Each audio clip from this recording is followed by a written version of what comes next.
मित्रों नमस्कार। सुधीर पांडे पूर्वांचल के यूट्यूब चैनल पर आपका स्वागत है, अभिवादन है, अभिनंदन है। आज बात करेंगे फिर तेजस्वी यादव का। किस मुद्दे पे बात करेंगे? तो तेजस्वी यादव के अनुसार नेपाल और बांग्लादेश से भारत पीछे चल रहा है और बिहार सबसे आगे चल रहा है। एक नंबर पे बिहार है। इतनी इंडस्ट्री, इतनी फैक्ट्री, इतनी सड़कें, इतना उद्योग धंधा, इतना रोजगार, इतनी नौकरी, इतना माने अमीरी। अब लोग सोने की सड़क पे चल रहे हैं। क्या क्या हो रहा है ये कहने की ज़रूरत नहीं है।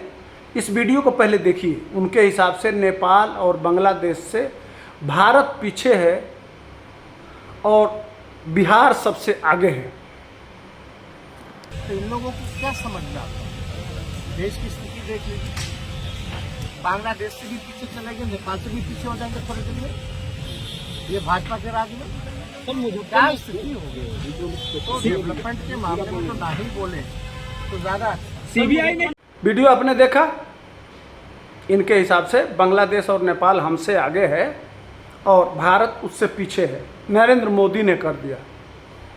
तो साहब तेजस्वी यादव जी अब 9वीं फेल तो कह सकते हैं, इसलिए कि आपके एजुकेशन में तो यही है, पता भी है। क्रिकेट में गए वहाँ भी फेल हो गए। अब पिताजी की विरासत है राजनीति, तो बनी बनाई है। आपकी अपनी कोई हैसियत नहीं है। आपने अपने फील्ड में कुछ करके नहीं दिखाया। जहाँ भी गए वहाँ पास नहीं हुए तो आपको दिखाई नहीं देगा। था मोटा चश्मा लगाइए, इसलिए कि वर्ल्ड में सबसे तेज बढ़ने वाला देश, तेजी से बढ़ने वाला देश भारत है। सबसे तेजी से। यह हम नहीं कह रहे हैं, ग्लोबल रेटिंग कह रहा है। एक बार टाइम्स ऑफ इंडिया पढ़ लीजिएगा। पता अंग्रेजी तो पढ़ते होंगे, पढ़े तो 9वीं तक पढ़े हैं, लेकिन कम से कम डीपीएस में पढ़े हैं। इतना तो पता होगा आपको कि दुनिया का सबसे तेजी से बढ़ने वाला देश कौन सा है। अगर 5 टॉप देशों में अमेरिका उठा लीजिए, चीन उठा लीजिए, रसिया उठा लीजिए, जर्मनी उठा लीजिए, ब्रिटेन उठा लीजिए, इसमें सबसे जापान को भी जोड़ लीजिए। सबसे तेज़ी से बढ़ने वाला देश कौन सा है, आपको पता चल जाएगा कि सबसे तेज़ी से प्रगति कौन कर रहा है। पहली बात। अब नेपाल के प्रधानमंत्री अभी आके हमारे प्रधानमंत्री से मिलने का प्रयास कर रहे थे कि एयर का एक्सेस दे दीजिए, लेकिन नहीं मिला। प्रधानमंत्री से मिले भी नहीं, प्रधानमंत्री हमारे मिले भी नहीं और विदेश मंत्री से मिले। और हमारे प्रधानमंत्री को ऑस्ट्रेलिया जानते हैं ना ऑस्ट्रेलिया, या नहीं पता है? नहीं पता है तो एक बार नक्शा मंगा के उसमें देख लीजिएगा। ऑस्ट्रेलिया का प्रधानमंत्री कहा था, सार्वजनिक रूप से कहा था, मोदी इज द बॉस। माने हम दूसरे देशों के जो वर्ल्ड जो देश हैं उसमें बॉस हैं मोदी। अमेरिका जो सबसे दुनिया का शक्तिशाली देश है, सबसे ताकतवर देश है, वो कहा कि अमेरिका में मुझसे ज़्यादा मोदी जी आपको चाहने वाले हैं। और वह ऑटोग्राफ मांग रहे थे उस पे कि ऑटोग्राफ दे दीजिए, हम रखे थे। हमारे प्रधानमंत्री मोदी जब दोनों सदन को, कांग्रेस के दोनों सदन को जब वहाँ अमेरिका में बोल रहे थे तो कम से कम 5 बार स्टैंडिंग ओवेशन मिला। 5 बार। अभी पपुआ एक देश है, वहाँ गए थे प्रधानमंत्री जी, तो पैर पकड़ लिया गया कि हमको बचा लिया मोदी जी ने, आपने कोरोना के वैक्सीन देके। संयुक्त राष्ट्र संघ को अमेरिका वैक्सीन नहीं दिया, लेकिन भारत वैक्सीन दिया। चलिए बांग्लादेश और पाकिस्तान की बात करते हैं। तो कितने वैक्सीन बांग्लादेश और नेपाल दोनों कितना वैक्सीन बनाए हैं और कितने देशों को दिए हैं, बता दीजिए। यही बता दीजिए। आप तो जब कोरोना काल था तो भाग गए थे। बिहार के लोग खोज रहे थे कि हमारा उप मुख्यमंत्री, विपक्ष के नेता कहाँ हैं, तो आप अपना जान बचा के भागे हुए थे बिहार को छोड़ के। और मोदी जी जमीन पे थे और काम कर रहे थे और 2-2 वैक्सीन बना के और 2-2 डोज दे के और इस देश को बचा लिए। याद है? आपके बिहार के लोगों को उत्तर प्रदेश के मुख्यमंत्री अपनी गाड़ी से बुलवा रहे थे। ये केजरीवाल भी ढकेल दिया था बॉर्डर पे, याद है या नहीं याद है ये सब? अच्छा चलिए, अब आप एक बात कह रहे थे कि इंफ्रास्ट्रक्चर में हम बहुत आगे हैं, आज इस समय टॉप पे हैं। तो चलिए बताइए कि बिहार में कितने एक्सप्रेसवे हैं? एक एक्सप्रेसवे का नाम बता दीजिए, खुला चैलेंज कर रहा हूँ। आपके किसी पत्रकार, किसी कार्यकर्ता, किसी के माँ ने दूध पिलाया तो खुला चैलेंज कर रहा हूँ, बताइए कितने एक्सप्रेसवे है बिहार में और बाकी राज्यों में। चलिए आपसे पहले मेट्रो यूपी, कर्नाटक, तमिलनाडु, मुंबई, किस देश में आपके बाद आया मेट्रो? मैंने बिहार में अभी पटना में बन रहा है, शुरुआत हुआ है, और यूपी में, कर्नाटक में और बाकी राज्यों में, हरियाणा को भी ले लेते हैं, गुड़गांव में।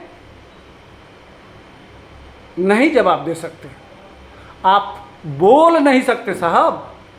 किस बात की बात कर रहे हैं? बेरोजगारी। अच्छा चलिए बताइए कि बिहार के कितने लोग बाहर रोजगार के लिए जाते हैं और बाहरी लोग कितना आते हैं? तो कम से कम इतना आईना दिखा दें। और बोलेंगे, 1 घंटा बोलेंगे तो भी कम नहीं होगा।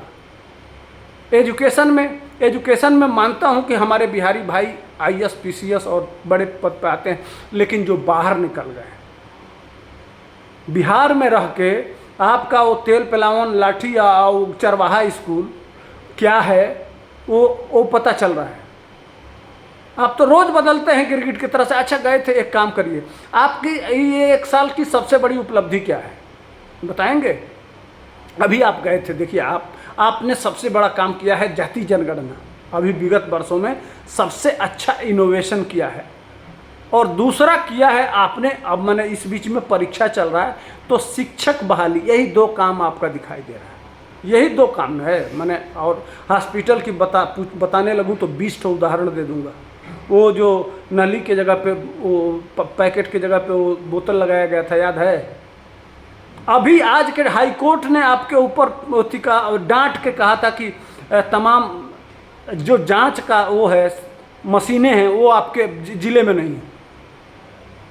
हाई कोर्ट ने डांट पिलाया था आपको, याद है तेजस्वी बाबू या नहीं है? आपके स्वास्थ्य जो आप सड़क और पुल की बात करते हैं तो पुल तो 2-4 अभी दिखाइए दिया है।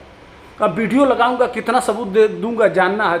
इसीलिए मैंने कहा कि थोड़ा आईना दिखा दिया जाए कि कम से कम नेपाल और बांग्लादेश से भारत की तुलना मत करिए, इसलिए कि हमारा बिहार भारत से अलग नहीं है। हमें भारतीय होने पे गर्व है और भारतीयता पे गर्व है, और हम भारतीय सबसे आज के डेट में आगे हैं। साउथ पोल पे चंद्रयान उतार के और दुनिया में सबसे 1 नंबर स्थान पाए हैं। दुनिया आज तारीफ कर रही है। और आपको कौन, आपके JDU एक नेता थे तो उनको पाकिस्तान दिखाई अच्छा दे रहा था, और आपको बांग्लादेश और नेपाल अच्छा दिखाई देता है। कौन सा सस्ता नशा कर लेते हैं आप लोग, समझ, गांजा पीते हैं कि कुछ क्या खा लेते हैं, कौन सा क्या कर लेते हैं समझ में। दारूबंदी है तो बाकी तो कुछ हम बोलेंगे नहीं, लेकिन ये भांग पी के कहाँ से आप लोग ये नेपाल को सारा नमक रोक दें तो वो वहाँ नमक हो जाता है 500 किलो। सब कुछ हमारे वहाँ से चल रहा है। अगर हमारे वहाँ के लोग घूमने न जाएं, इंजॉय करने न जाएं तो दुकान बंद हो जाएगी। बात कर रहा है नेपाल की।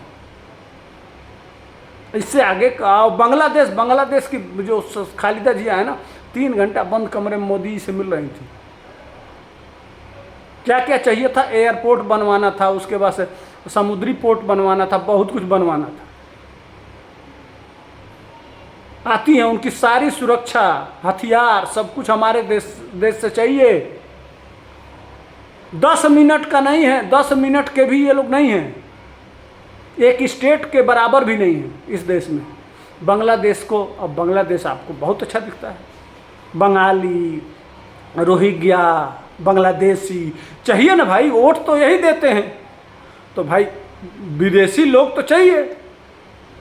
अंग्रेज भी ऐसा ही सोचते थे आपके नज़र में भाई, अंग्रेज भी सोचते थे अरे ये तो सपेरों का देश है, गुलामों का देश है, ये आगे कैसे बढ़ सकते हैं। अंग्रेज भी सोचते थे, आपको तो आपके पिताजी ने इतना माला माल कर दिया है कि किसी चीज़ की कमी तो है नहीं, दिक्कत तो है नहीं, तो आप तो कुछ भी कह सकते हैं। अब बांग्लादेश और नेपाल से नीचे गिरा दीजिए भारत को, फिर भी गुलाम लोग हैं, वो गुलाम तो आप कहिए हैं, वो घगलिया दीजिए, फफलिया दीजिए, ढकेल के गिरा दीजिए, लेकिन वोटवा तो आप ही को देंगे ना, वो बांग्लादेशी और रोहिंग्या जो पत्थर फेंक रहे हैं।